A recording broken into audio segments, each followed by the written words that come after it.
সবাইকে স্বাগত। আমি আর একটা নতুন রেসিপি নিয়ে আসলাম। এই রেসিপিটা হচ্ছে আমরা চিকেন অনেক রকমভাবে খেয়ে থাকি, তাই আমি আজকে এইরকমভাবে আমি রেসিপিটা শেয়ার করছি। এর জন্য নিয়েছি আমি 1 কেজি চিকেন। এটার নাম হচ্ছে চিকেন পোস্ত। আমরা চিকেনকে অনেক রকমভাবে খেয়ে দেখি, এবার একটু চিকেন পোস্তই খেয়ে দেখি কেমন লাগে। আমি এইখানে নিয়ে নিলাম 3 টুকরো আদা, একটা গোটা রসুন আর 10টার মতো শুকনো লঙ্কা নিয়ে এটাকে পেস্ট করে নিয়েছি। আর এইদিকে আমি কড়াইয়ে বসিয়ে সর্ষের তেল দিয়ে দিলাম, আর যাতে একটু কালার হয় তার জন্য আমি একটু চিনি দিয়ে দিয়েছি।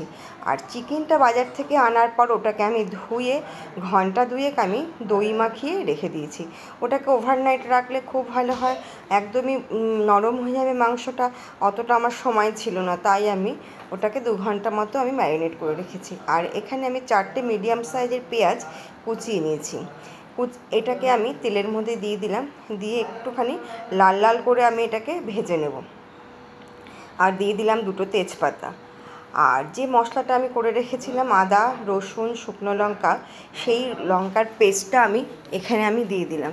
দিয়ে এটাকে আমি ভালো করে একটু নাড়াচাড়া দিয়ে এটাকে কষাতে হবে। আর একটু স্বাদ অনুযায়ী লবণ দিয়ে দিয়েছি, আর একটু হলুদটা কম হলেও এখানে অসুবিধা নেই, যেহেতু পোস্ত।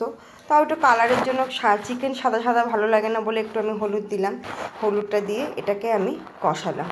এটা কষানো হয়ে গেলে আমি যে চিকেনটাকে ম্যারিনেট করে রেখেছিলাম সেই চিকেনটা এর মধ্যে দিয়ে দিলাম। চিকেনটা দেওয়া হয়ে গেলে এটাকে আমি একটু ভালো করে নাড়াচাড়া করে নেব। নাড়াচাড়া করে নিয়ে এটাকে আমি ঢাকা দিয়ে দেবো। চিকেনটা দেখেন, চিকেন আমরা এইভাবে রান্না করলে কিন্তু এটাকে ভাতের সঙ্গে এটা খেতে ভালো লাগবে না। এটা ফ্রাইড রাইস, পোলাও, রুটি, নান, পরোটা এগুলোর সঙ্গে খেতে কিন্তু অসম্ভব ভালো লাগবে।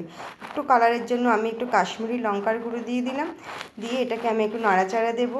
আমাদের সামনে পুজো আসছে, পুজোর সময় দুপুরবেলা বা রাতের দিকে এটাকে আমরা যদি এরকম বানিয়ে একটু নান বা এগুলো বা ফ্রাইড রাইস ঘরে করে নিই বা নান একটু কিনে আনি বাজার থেকে, তাহলে কিন্তু আমাদের বাইরের খাবারটা খেতে হয় না। তাহলে ঘরেই একটা সুন্দর একটা আইটেম আমরা তৈরি করে খেতে পারি। তাই জন্য এটাকে আমি এভাবে তৈরি করলাম এবং আপনাদের সামনে এটাকে এভাবেই শেয়ার করছি। তো এবার এটা কষানো হয়ে গেছে। তারপরে আমি দিয়ে দিলাম পোস্ত। আমি এখানে 4 চামচ মতো পোস্ত নিয়েছি, আর 4-5টা টুকরো আমি নারকেল নিয়েছি। নারকেল আর পোস্তটাকে ভালো করে আমি পেস্ট করে রেখে সেটাকে আমি এর মধ্যে দিয়ে দিলাম। দিয়ে এই পোস্ত দিয়ে কিন্তু বেশিক্ষণ নাড়ানোর প্রয়োজন নেই, আর মাংসেও কিন্তু খুব একটা জল দেওয়ার প্রয়োজন হবে না। মাংস ঢাকা দিয়ে দিলেই হয়ে যাবে। এইবার যদি একান্তই একটু গ্রেভির পছন্দ হয়, তখন একটু ফুটানো গরম জল দিয়ে দিলেই কিন্তু হয়ে যাবে, কিন্তু তার জন্য এখানে খুব বেশি ঝোলের দরকার নেই। আমি এখানে দিয়ে দিলাম প্রায় 4 চামচ পোস্ত আর 5 টুকরো মতো নারকেল। এটাকে পেস্ট করে রেখেছিলাম, দিয়ে দিয়েছি আর দিয়ে ঢাকা দিয়ে রেখেছিলাম। এইবার একটু সামান্য গ্রেভির জন্য আমি জল দিচ্ছি, অল্প একটু জল, বেশি জল দিইনি, দেখেন অল্প জল। এই জলটা দিয়ে দিলাম, দিয়ে ঢাকা দিয়ে দিলেই আমার কিন্তু মাংসটা রেডি হয়ে যাবে। দর্শক বন্ধুরা, আপনারা অবশ্যই মাংসটা এইভাবে করবেন, করে দেখবেন যে কতটা ভালো লাগে। ভালো লাগলে অবশ্যই আপনারা আমাকে লাইক, কমেন্ট এবং শেয়ার করবেন এবং পাশে থাকা বেল আইকন বাটনটি প্রেস করবেন। এটাই আপনাদের কাছে আমার অনুরোধ রইল। এইভাবে আমার চিকেনটা আমি বানাচ্ছি।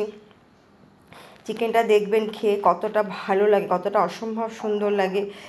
এটা খেতে কিন্তু ভাতের সঙ্গে খুব ভালো লাগবে না। আচ্ছা, একটু স্বাদের ব্যালেন্সের জন্য আমি অল্প একটু কিন্তু চিনি দিয়েছি।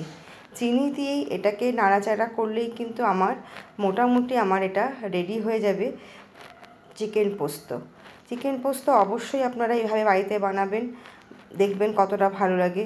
সবাইকে নমস্কার জানিয়ে আমি আমার রেসিপিটা এখানেই শেষ করছি। নমস্কার বন্ধুরা, সবাই ভালো থাকবেন, আমিও ভালো আছি।